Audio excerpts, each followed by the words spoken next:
and I'll be sharing with you tips, inspiration, and proven methods from leading business experts, entrepreneurs, and health and wellness professionals to help you grow your business with more income and having more impact, but in a way that works for you. Because when you have clarity and strategy, you can achieve the results you want.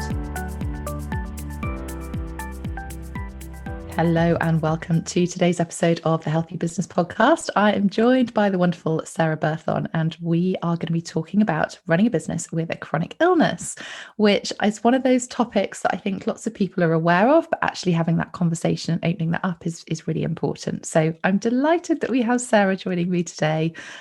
So welcome. Thank you for coming. Thank you so much, Sarah, for inviting me onto your podcast. Oh, you're so welcome. I think it's a really, really important conversation to have, and something, as I said, that kind of gets avoided a little bit. It feels like one of those conversations that people want to hear, but don't really know where to start with. So I'm excited to delve into not just your experience, but also support those people who might have a chronic illness as well. One of the questions, though, that I always start with my guests is, what does a healthy business mean to you? And I'd love your take on this. Certainly. So for me, a healthy business is running a business that's something that you're passionate about, that in the morning you get out of bed and you want to work on your business. It doesn't feel like a chore. It feels like joy. It feels like doing something that you love doing and which gives you some meaning in your life. And for me also, it's about making sure you prioritize yourself and your well-being. So when people run a business, they often put their business first and they forget about themselves. They've got families to look after, houses to run, businesses to run, and they put themselves at the bottom of the list. And I think a healthy business is one where you put yourself first, where when you're planning your week and your to-do list, you put in items for yourself first and then plan everything else around that. So, for example, having a look at what brings you joy, what brings you happiness, what's good for your health, what's good for your well-being, and making sure that you put that into your diary first. And then all your other business things can fit in around that. And I think if you do that, then not only will you benefit yourself, but your business will benefit from it as well, because you'll be performing on top form because you have looked after your well-being. And I think that's really key, to try and turn things on their heads and put yourself first for a change. It's particularly as a woman, I think often we put ourselves at the bottom of the list. And I think it's so important to put yourself at the top of the list, and everything else then falls into place. Oh, I couldn't agree more. And I think it's one of those things, isn't it, that's so easy to put our health to the bottom of the list when we're so busy juggling, running a business, running everything else, putting everybody else first and everyone else's needs first. But, you know, I'm a big believer in us looking after ourselves, and that actually has a positive impact on everything else. So it's that traditional phrase of, you know, can't pour from an empty cup, and, you know, lots of things that we hear from. But I think from your perspective, when we're looking at, you know, chronic illness, it actually takes things one step further, doesn't it? You know, we don't know when those kind of episodes are going to happen, or you might be living with something, you know, constantly, and having a business that allows you to, you know, take time out as and when you need to is also really important as well. So I'd love to hear a little bit more about your story and, you know, how you've come about being a business owner yourself, and how you also now help other people with chronic illnesses that run their own businesses too. So my story starts probably about 12, 13 years ago. Up until that point, I had a very successful career working in the corporate area. I was a management consultant, and then I worked in-house. I got to travel around the world and work with very big organisations, and had the time of my life. But my health started to deteriorate, and I thought it might just be that I wasn't coping well with the pressures of the job. And it took a long time before I realised that there was something more than just not being able to cope. It was actually something physically wrong with me. And I started to really struggle. I found that my life consisted purely of my job. I couldn't do anything outside of work. I spent the whole weekend, every evening recuperating, and I just couldn't sustain it. And I got to the point where I finally found out what was wrong with me. I was diagnosed at that point with ME, which is also known as chronic fatigue syndrome. I've since been diagnosed with some other conditions, including POTS, which is postural orthostatic tachycardia syndrome, and Ehlers Danlos syndrome, which are Ehlers Danlos is a genetic condition, which means that my collagen is all not correct. And it means that I have very bad hypermobility, but it also affects every part of my body. So I have a lot of problems with lack of energy, chronic pain, migraines, anything that is affected by my autonomic nervous system. So breathing, circulation, digestion, all those sorts of things are affected. So it did really badly affect me. And it meant that I ended up having to leave my career, my corporate career. And at that point, I found I lost my identity. My identity had got caught up in my career. And suddenly I was faced with not having that career. And I didn't really know what to do with myself. So I got myself another job. I'd lost my ambition at that point. So it felt more of a job rather than a career. And it worked well because they're incredibly flexible and they really looked after me. And it was a great place to work. Also, as my health improved, I started to get more ambition back again. And that manifested itself in wanting to start my own business. So I started my first business just over 3 years ago. Well, probably started working on it about 4 or 5 years ago because I learned how to formulate my own skincare. So I did a course on that, and then I worked on different recipes. And eventually came up with recipes for bath bombs and lip balms that I was really happy with. And my daughter was really interested in what I was doing. So I decided to turn that into a business where I made kits for children. And I also ran parties and workshops showing children how to make their own bath bombs and lip balms and the importance of using natural ingredients and looking after the environment as well. And I love that business, but I found it wasn't really working my health. The first Christmas that I was running the business, I wanted to attend lots of fairs, and I pushed myself really hard. And there's lots of repetitive movements when you're making up kits. And I already had one frozen shoulder. I managed to freeze the other shoulder to the point that on the eve of the biggest Christmas fair that I was going to do, I could barely move. I had to go to hospital, get it all checked out, and ended up doing the fair with lots of painkillers, and swore that I would never do that again. And so I had to learn how to live with my illness and run a business with my illness so that I kept myself healthy and didn't deteriorate at all. And to do that, I first of all looked to see if there's anything online that could help me with that. But there's nothing out there. Everything was very much, you should do this, you should do that, you should post on social media every single day, you should be meeting these deadlines, you should be getting up early. And it just wasn't working for me. So I thought I'd set up my own community where I could find other people who had similar situation to me. 1 in 3 people of working age has at least one chronic health condition. So it's not something that's hidden. A lot of people have health issues. So I wanted to connect to some of those people. So to start with, I created the Entrepreneurs Against the Odds Facebook group and created a community where we could share advice and support one another and just make people feel less alone, because running a business can be lonely and having a chronic illness can be lonely. So combine those two together and you're pretty alone. So trying to create that space where people felt as if they were supported and part of a community. And then since then, it's grown into, I now mentor business owners with chronic illnesses, and I run workshops and support them to help them run their business in a way that works for their health. So take into account the fact that you need to have a flexible business and you need to have contingencies, and that you need to work in a smarter way so that you're not spending so much time in your business and you're spending more time looking after yourself. And I also now support organisations who want to better support their employees with chronic illnesses as well, because it's something I feel very passionate about. I think people are able to stay in employment with chronic illnesses if they're given the right support. And I really want to help make that happen. I love that. I love the impact that you're creating, not just by supporting other business owners, but actually taking your experience from your kind of corporate background and saying, look, there are ways to support people. And actually, these people have a lot to give. And it's just about finding a way that you can nurture them and enable them to stay healthy, be healthy, but also perform in their role.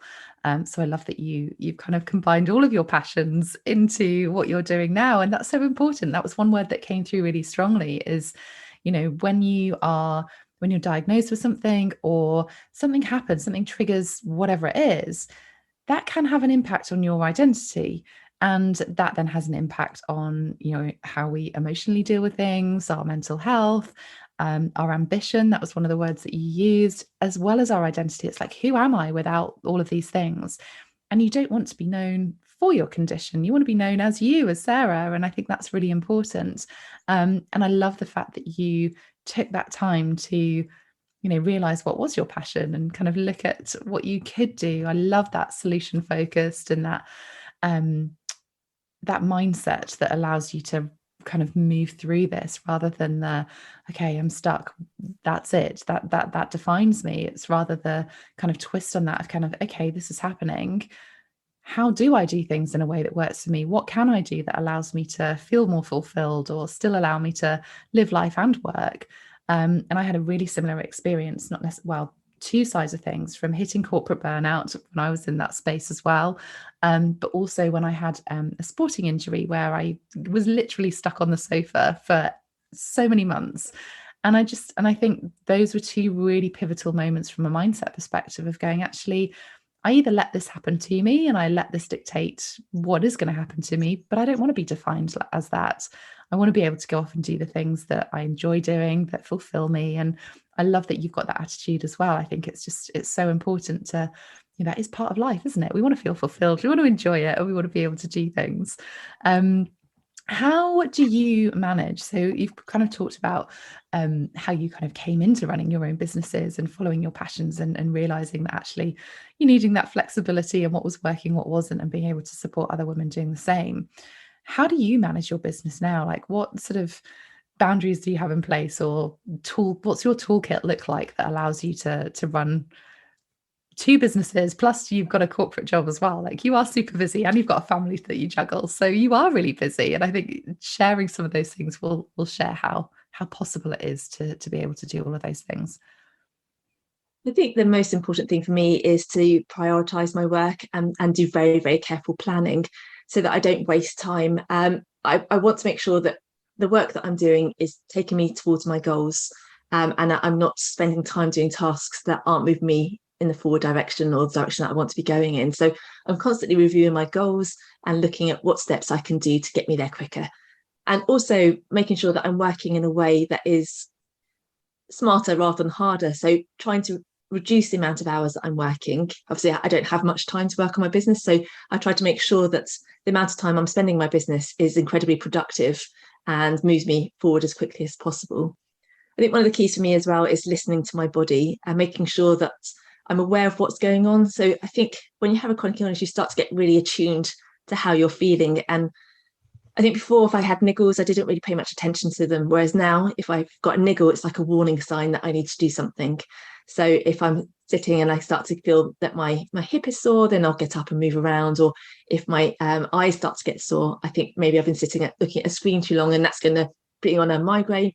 So maybe I better do something about that. I can go outside and look into the distance, or just sort of change my perspective a bit. It generally means I've been spending too long in front of my computer. So really listening to my body and making sure that I pay attention to it makes a huge difference.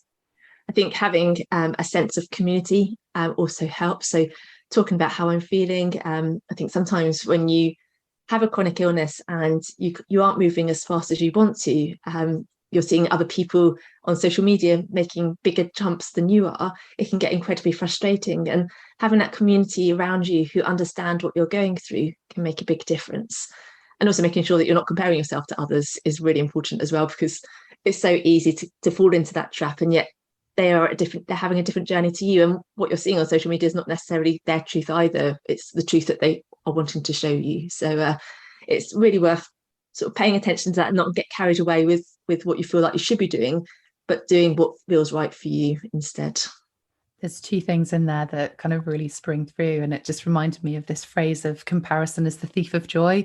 And I think it's so easy, isn't it, when we're surrounded by social media and we see that every day. It's the world that we now live in, and we see this version of people's lives and this version of people's success, and that can feel really hard when we're kind of constantly comparing ourselves to that. And what I loved about what you said is that actually it's your version of success, and understanding that, being quite reflective, I guess, of kind of saying, actually, these are my goals. This is what I want to achieve.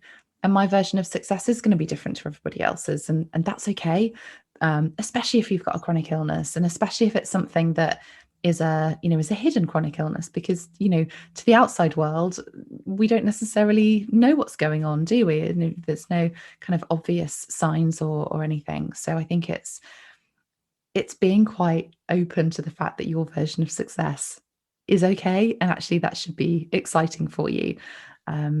What are your success goals? Like, what are you striving for? I think that I've got quite a lot that I'm striving for, but striving for. Um, One of my main things that I'd like to do is raise awareness of hidden illnesses, chronic illnesses. As you say, they often are just invisible, and people don't know that they exist. And there can be a lot of expectation placed on people because there is a lack of understanding that you just can't do things. So if you looked at me, you wouldn't be able to tell that I had a chronic illness, and yet I'm dealing on a daily basis with pain and exhaustion and brain fog and various other symptoms. And that compassion needs to exist in society. So I really want to raise awareness and help big businesses and even government understand the support that people with chronic illnesses need. I think it tends to be a forgotten problem, and I think that we can do much more to support people with chronic illnesses. That's one of my goals. The other goal is to support as many people with chronic illness as possible, to help them to get that hope that you get from running a business. For me, when I started my business, I finally found that I had hope once again, and I want to be able to help others find that hope and achieve their goals of running a business and being financially independent. When you have a chronic illness, the financial implications are quite huge. If you can't work full time, you're going to have a massive drop in salary, but you've also got all things like having to see specialists, train journeys, hospital parking, you can't always see people on the NHS, so you might need to go and see people privately. So there's a huge impact financially. And if I can help people to improve their finances by running their own business or helping them in the corporate area, then that would make me incredibly happy. So, and also helping people explore different ways of running their business as well. You don't have to do like a one-to-one model. You've obviously got the one-to-many model, but also exploring things like franchising as well, and different ways of working that can work better with a chronic illness. And that's something I'm doing in my other business, Crafty by Nature, is setting up a franchise, because I know that will help me expand my business without having to do it myself, which would be incredibly exhausting and impossible. So if I can franchise the business, that will make it a lot more successful for me and help me fulfill my dreams, but also helping other people run their own business as well. So there's lots of things that I want to achieve. It's just working out the best way to get there while also looking after my health. And I think the franchise model is really interesting, especially with what you've created with being such a successful business that you now can't kind of cope with all of that demand, which is a brilliant position to be in. But what I also love is that you, by starting that franchise model, is that other people can have their own business with your support. They're not having to start something from scratch. They've got that kind of tried and tested and trusted model that they can. It's almost like a business in a box, isn't it? Kind of, you don't have to do all the research beforehand, that you know that it's going to be successful. And that, I think that level of reassurance is really important for people who have chronic illness that are looking to have that flexibility with a business. And you've got that model ready for them as well. So we'll talk about later about where people can find you and connect if this is sounding interesting for them. But I think even if you have got your own business, then having an additional revenue stream through franchising or something else just enables you to not rely on a single source of income. And, we've seen over the last couple of years where the world has obviously been through huge changes, that if we are relying on a single source of income, or if we're forced to close our business, whether that's through external sources or whether that's because of our health, or even if we choose to take time out through holidays, we still need to have that viable business, that sustainable business. And I know that's where you love to kind of support people, is that continuous growth, that sustainability that gives people flexibility of whatever's going to happen, because we know curveballs happen. They always happen, most of all when we least expect it or least want them to. But I think knowing that is going to happen enables us to create that business that is almost future proof, that allows us to kind of take time out as and when we need to or choose to. So I love that you're supporting people through that. And I think one of the things you touched on there is kind of doing things in a way that works for you, because being healthy isn't kind of Olympic levels of health. It's not about being an athlete here. I think, when people talk about living a healthy lifestyle, it's not that. It's about living to your best levels of health, whatever that looks like. And there's always choices that we can make around that. So, as you said, around choosing how you do things, having those boundaries, using the time that you do have effectively and efficiently, being super productive. And I know that you're amazing with being productive, and that's especially how you help people of kind of navigating through how to use your time efficiently. What would be some of those kind of key tips that you'd recommend if people were like, okay, I've got a short amount of time, how do I focus on the right things, how do I make full use of that time I do have? I think it's worth looking at your goals to start with and looking at what tasks will get you there quickest. And once you've done that, you then can sort of bulk work together so that you can time batch. So you can look at maybe doing all your social media in one go rather than trying to do bits by bits throughout the week. If you can do it all in one go, you've got the right mindset to do it, and you're not switching from task to task, which can really make a difference. I also really find it helpful to use a timer and set myself maybe 35, 45 minutes and to work on a particular task, and then take a break and then do that again. And the reason why I find that helps is I often find that, for example, if I'm writing a newsletter or a blog or working on social media, it can take me all day to do it. Yeah, if I give myself a short amount of time, which is really focused, I turn off my phone, I turn off all my notifications on my computer, and I just sit there with my laptop and work on it, I can get it done in that short amount of time. And before, I could never dream of possibly doing that. Literally, if I had a blog to write, it would take me all day. And now I can do it in these short bursts of time and get a lot done. Today, I've managed to write 5 emails and in a short amount of time. And before that would have been weeks worth of work. So it definitely works for me, and it works for a lot of my clients as well, to work in these short bursts of focused time without any distractions. And I think one of the difficulties we have these days is the amount of distractions that we have. We've got our phones, we've got our social media alerts, we've got text, we've got WhatsApp, everything coming in at us. And we're constantly switching from one thing to another. And that makes it very, very difficult to concentrate and be focused. If you can turn that off for a certain amount of time and maybe choose to check your emails twice a day, maybe check your social media twice a day, then it's going to mean that you're much more focused, and you're not going to be switching from tasks. So when you are focused, you're going to get a lot done in a lot less time. If you're constantly switching from one thing to another, your brain takes a while to catch up. And there's going to be those pauses as you switch from one task to another, where your brain has to work out what you're actually working on and then catch up. And it just takes a lot longer, and your work isn't going to be as efficient either. So if you can work on one particular type of task at a time and really focus, you'll get it done in a lot quicker time. And that makes a big difference. Yeah, it's so important, isn't it? I love that. It's some really, really great tips there, whether you do have a chronic illness or you don't, of just being super effective and really laser focused with your time. I think I read somewhere, I think it's something like 23 minutes for our brains to shift once we've had a distraction. And if we've constantly got all these notifications going on and off, our brains just, we're not going to be focused. And that's when it can take a full day to do that one email, can't it? So I love that. Just, yeah, super focused, clear everything else, and you get it done a lot quicker. And that then helps with, things like overwhelm. It helps with, enabling you to spend other parts of your day doing other things that you either want to, or, the health side of things as well. It just, yeah, being super effective. Another thing I want to delve into that you mentioned earlier was this idea of hope, and hope kind of leading to possibilities. And how did you find that? How did you, when you were in those depths of, leaving the corporate world, and just, that must have been quite a low emotional time for you. How did you find that hope? And the reason I want to delve into that is that I'm sure there will be people listening going, okay, well, that all sounds well and good. You're now past that stage. But if people are listening to this and thinking, okay, well, actually, I really resonate with that first part of your journey, and I'm feeling really stuck, and I don't know which way to turn. How did you navigate kind of through that dark space into where you are now? I think the biggest thing that I noticed was when I left my corporate job was that I no longer had a plan for my future.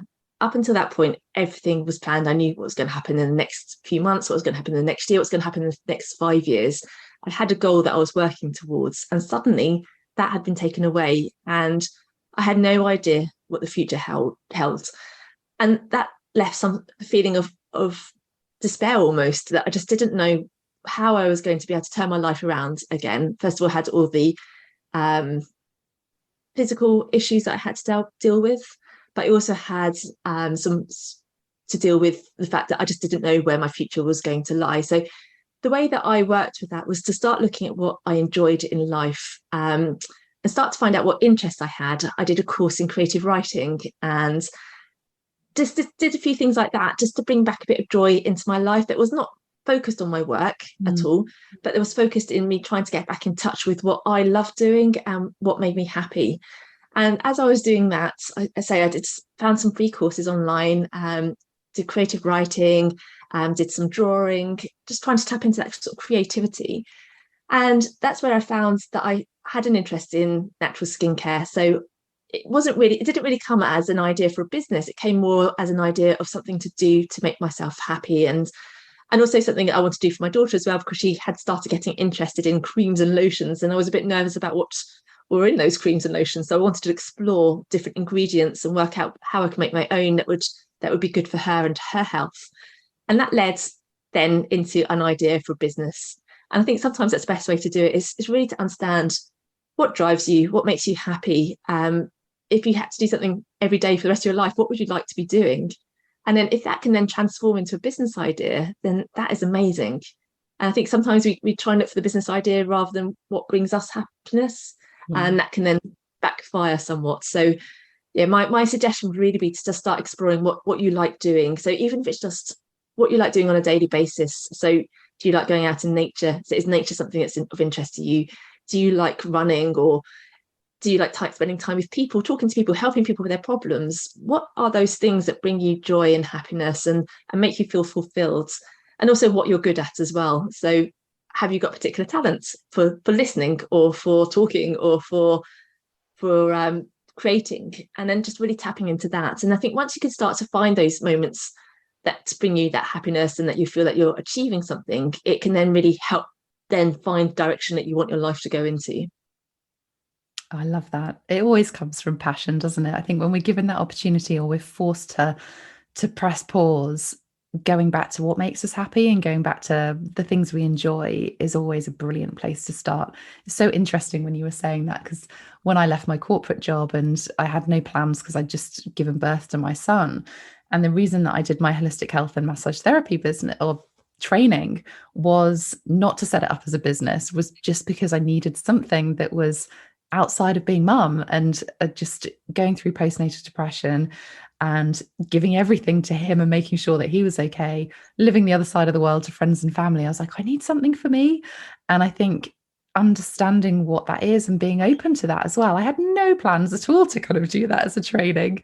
But I think it's funny, isn't it, how life plays this course and then kind of allows us to explore some things, and actually seeing that as an opportunity to learn something different, rather than kind of going into that, okay, I'm stuck, I can't do anything. I think is a really great space or great first step to start making, is to just explore you, like what lights you up, the stuff that gives you joy. And then you never know where that's going to go. You never know whether that's either going to lead into a business, as it did for both of us, or whether it's, leading into that network where something sparks off, or, you just never know, do you? I think it's just saying yes to the stuff that you enjoy doing, and even meeting people that you enjoy doing. So important. Absolutely, yes. Oh, I love it.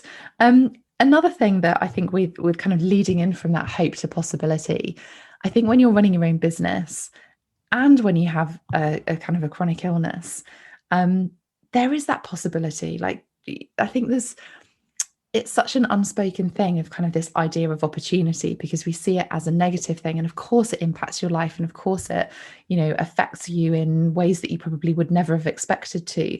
But I think having that idea of hope, that idea of opportunity, possibility, it just creates this this reason to explore different things, reason to kind of find solutions, find different ways of doing stuff. And I think when you mix that into running your own business as well, it's like, okay, actually the possibilities are endless. I could literally do anything right now. And I think that's what's really exciting. I mean, going from management consultancy through to skincare and then business mentoring is just, it's an amazing story, an amazing journey. How do you feel looking back on that? If you were kind of within that management consultancy space and telling yourself, actually, you're not going to be doing this forever. You are going to be off doing, business coaching, business mentoring, having your own skincare business. What would that former self have said to you now? I think now, knowing that I have come out the other side of the difficult times, I think I would have been happy to know that I would find something I was so passionate about and feel that I was making a difference as well. And I found something that I really do believe in. So I think if in my old days, if I had realized that the journey was going to be like this, I would have been happy to embark upon it. I think the difficulty was not knowing what the future was going to hold. But then at the same time, when you don't know what the future holds, that gives you the possibilities. And that's where you can start exploring and working out what you want to do. And it's being open to those ideas is what is exciting. And yeah, you can really make changes, take your life in any direction you want to. Because I think once you set off on a corporate career, you kind of know which direction you're going to take, and you just don't feel like it's ever going to move off that, even if you wanted to, because it's very, very difficult to change once you're on that trajectory, to change it. So I think probably knowing where I've ended up, I would have been delighted to know that it was going to end up that way. Could have done without the pain and the exhaustion, but Yeah, but it's, definitely. even that, it does help you build up some skills. I think I've developed a resiliency and a determination which I possibly wouldn't have had if I hadn't had my chronic illness. I've had to stand up to consultants and fight for myself, and my diagnosis and things like that. So I have developed skills having these chronic illnesses that I think are now helping me with my business as well. I was just going to say that having the resilience, having that drive, that determination to understand what's going on for you personally, those skills are so valid within running your own business as well. So anyone who is sort of exploring the idea of either setting up their own business or trying to grow their business that has an illness like you, I think it just goes back to this hope and possibilities, doesn't it? Of like, actually, what strengths have I got? And we've all got strengths, and it's leaning towards those and understanding how they can be transferred across, to really help you grow and really build that business in a way that works for you and not let it hold you back. Like there is no right way to run a business. The right way is to do it in a way that works for you. And I love that that's what you're creating within your community, and not letting people kind of use that illness as a way of holding them back. It's just finding a different way to be able to manage that business. What are your tips? What are your recommendations for people as they are kind of growing, as they're scaling their business? How do you work with people to allow them to do that? I think the first thing to do is to look at their business strategy and understand how they can possibly grow their business in a way that works for their health. What you don't want to do is grow your business in a way that puts much more pressure on you. You want to do it almost the opposite way, where actually growing your business takes the pressure off you and gives you that more freedom and more flexibility to do what you want to do. So as you grow, you can start to outsource or employ other people, and then really concentrate on the tasks that make you happy. Because obviously when you're running a business, you've got so many hats to wear. So you want to work out what you want to do yourself and what you want to outsource, and get other people to do. I think it's also really important to build in some contingency, because there are going to be times when you can't work because of your illness. I think it's inevitable that most people with chronic illnesses will have flares at time, or even just get hit by a nasty virus and have to take time out of their business. And there are also going to be times when you want to take time out of your business. You want to go on holiday. You want to spend time with your family. You don't want to be constantly working 24/7 in your business.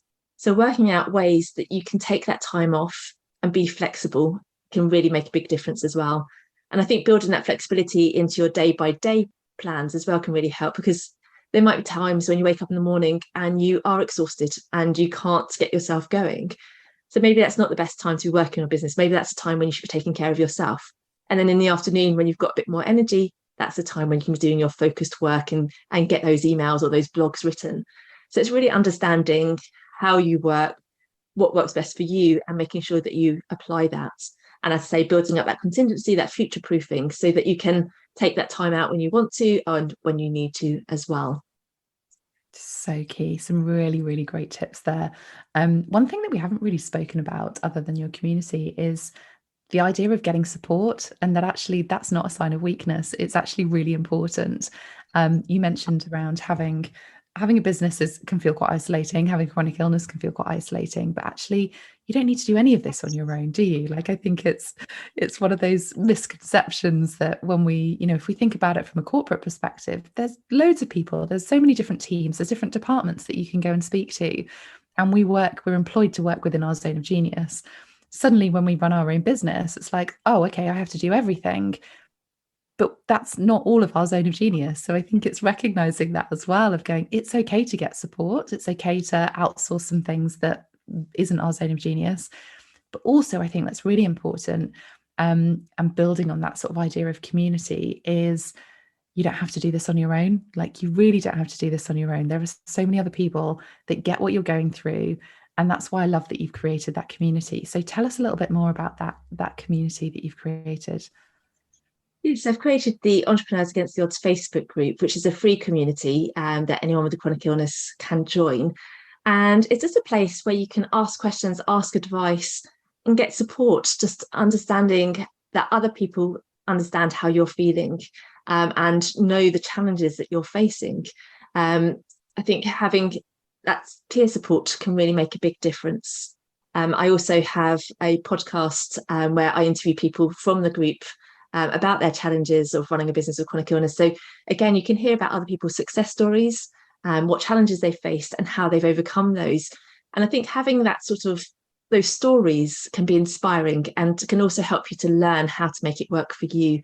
So I just really wanted to create that sort of space where people can understand and grow your business. The number of people running a business who have chronic illnesses, it's proportionately much higher than people without chronic illnesses running businesses, because running a business really does work for people with chronic illness because of that flexibility. You don't have to sit at your desk 9 till 5 days a week. You've got the flexibility to work when it suits you. Some of my clients are better working in the evening, so during the day they get the rest and do the activities that help them and their well-being, and then they work in the evenings. But in the corporate world, that doesn't work. So having your own business works incredibly well for people with chronic illnesses, and it gives them that hope and that financial independence that they need. So I just really wanted to create that space for people to support each other. I think it also helps supporting other people as well. I think when you've got a chronic illness, you're often focused on everything you're going through, and it's nice to be able to support others going through similar things. You might be a few steps ahead of them, and you can give them advice on what you've done to get to where you are. And so it works in many different ways, because you're getting that support, but you're also offering that support, which can also be great as well. Yeah, definitely. And I think, sometimes when we think of support initially, we always think of our friends and family, but they like to keep us safe, don't they? And sometimes their comments are meant with love, but actually aren't that helpful when it comes to running a business if they've not got the experience of running a business themselves. So the fact that you've created a community with like-minded people that are going through similar experiences and trying to navigate, running a business and growing a business in a way that works for them is just so important. But from both sides, whether it's the needing a sounding board and asking for advice, or even just celebrating those wins, or even just building yourself back up again, or bolstering that confidence if you're having a low day, or you're suffering pain or something like that, of just knowing that actually you're not on your own, and really creating that supportive group of people that get why you're doing and what you're doing. It's so key, isn't it? You mentioned overcoming challenges and that you talk a lot about that within your community. What's been your biggest challenge that you've overcome, and what have you learned from that you can share with our listeners as well? I think when I was running when I first started running my Crafty by Nature skincare business, it was again feeling that I had to do everything myself, and to the point that I had Christmas where I was trying to get out hundreds of orders. Every time my phone pinged with a new order, rather than feeling excited, I felt fear. I was like, oh no, not another one. How can I get through this? And I came to the conclusion that I wasn't going to push Christmas sales so much because it affected me so much over Christmas. I couldn't enjoy it. I couldn't spend time with my children because I was spending so much time trying to get these kits out and made to order. And so it was trying to take a step back and realize, how was I going to make the business work for me? And does that mean that I have to create things up front and then try and sell them afterwards? That's one way of doing it. The franchising is another way of doing it. It's just looking at the business in various different ways and making sure that I'm not putting that sort of pressure on my health where I then have to spend the whole of Christmas trying to recover, trying to make myself better, and making sure that I can run it in a way that really works for me. And I think that's one of the reasons why I set up the group, was because I realized that I was making so many mistakes that weren't really working for me, and I could do things in a much better way. And I've learned so many lessons along the way that I want to share those with other people, because we always think that there's one way of running your business. And you mentioned it earlier, there isn't one way to run a business. There's 100 different ways thousands of different ways you can run a business. And it's finding the way that works for you and your health. And when people join the group because they haven't even got a business yet, they often think, well, what can I do? And it's about understanding what works for you and your health. There are some things that people can do where they're happy to sit in front of a computer all day, but for other people that wouldn't work because they're not that comfortable sitting and they'd rather be talking to people, and that's how they get their energy. So it's really understanding you, your personality, your health conditions, your passions, and what you love doing. So it's, yeah, I think for me, it's trying to understand all of those can really help you then overcome those challenges that you might find yourself in otherwise. Yeah, definitely. I was going to ask you to summarize, but I feel like you have just summarized everything there. That was amazing. And so true. Like, passion has to come through all of that. And I love that you still love running your Crafted by Nature business. But actually what you've done is created opportunities for other women who have maybe gone through a similar experience to you or are going through a similar experience. And you've allowed your business to grow by creating this franchise model that people can, have that business in a box, still get your support, still get that kind of tried and tested model. And it's something that you're still offering, isn't it? If people are interested in kind of having that business that is ready to go, people can contact you and have that conversation about being part of your incredible franchise. Absolutely, yes. It's a lovely opportunity for people to run a business that can fit around either their other business or their family. And it's just so much fun to see people making things, creating things from scratch, having ingredients and creating bath bombs and lip balms and making themselves happy. So it's a lovely little business. I provide all the training and all the equipment as well. So there's literally nothing to worry about. It's a ready to go business. So yes, people are free to get in contact with me if it's something of interest to them. Amazing. And I think also, not forgetting your Facebook group and the amazing work you do as a business coach, business mentor. Talking of that, where can people find you if they're wanting to find out either more about your franchise opportunity or, being part of your community as well? So for the franchise opportunity, the website is craftybynature.biz. There's a free Facebook group which is called Entrepreneurs Against the Odds, and the website is www.excelagainsttheodds.co.uk. Amazing. Oh, it's been amazing catching up with you and hearing where you are now. And I think just the support that you give and the ripple effect that you want to create, not just to people who have their own businesses, but also taking that back into the corporate workspace of sharing how people can feel supported, feel nurtured, or even do the two together as well. So thank you so much for sharing your words of wisdom and how you navigate through kind of having a chronic illness as well as running your own business and juggling families and, having a corporate job as well. It's incredible. I hope you have enjoyed listening to this episode. I will be back next week with a solo episode, giving you some more tips and training about running your healthy business. But for now, thank you so much for joining me, Sarah, and I will see you on the next episode. Thank you, Sarah. Thanks for listening to the Healthy Business Podcast. To get your free checklist with 1-minute hacks to accelerate your business and find out more about our community, head to my website, sarahcookmarketing.com/healthy business.